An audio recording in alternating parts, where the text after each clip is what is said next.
ઉત્તર ભારતમાં ભારે વરસાદથી રસ્તા ઘરોમાં પાણી ભરાયા. હિમાચલ અને ઉત્તરાખંડમાં વાહન ચાલકો અટવાયા.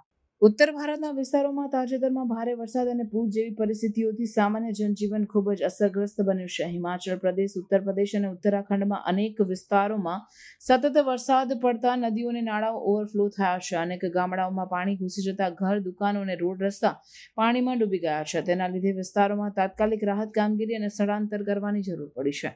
હિમાચલ પ્રદેશ અને ઉત્તરાખંડના પહાડી વિસ્તારોમાં વરસાદ બાદ ભૂસ્ખલન અને પહાડ ખસવાની ઘટનાઓ વધી છે. ખાસ કરીને મનાલી, શિમલા, કિન્નોર, નૈનીતાલ અને પૌડી જેવા વિસ્તારોમાં મુખ્ય રસ્તાઓ બંધ થઈ ગયા છે, જેના કારણે વાહન ચાલકો અને પ્રવાસીઓ રસ્તામાં જ ફસાઈ ગયા છે.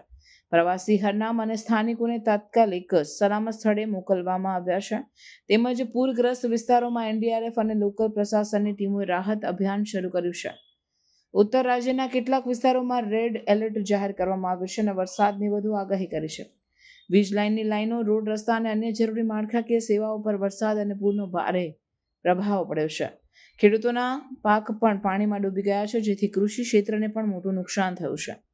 રાજ્ય સરકાર અને સ્થાનિક તંત્રે આગામી દિવસોમાં વધુ પડતા વરસાદ માટે લોકોને એલર્ટ રહેવા, જળમગ્ન વિસ્તારોમાંથી દૂર રહેવા અને સહાય માટે હોટલાઇન નંબર પર સંપર્ક કરવાની અપીલ કરી છે. દુષ્ટવાવ દેશમાં સામાન્ય રહેવાસીઓએ પણ ફરજિયાત મુસાફરી ટાળવાની અને ઇમરજન્સી સેવા માહિતી પર દ્રઢ ધ્યાન રાખવાની સલાહ આપવામાં આવી છે.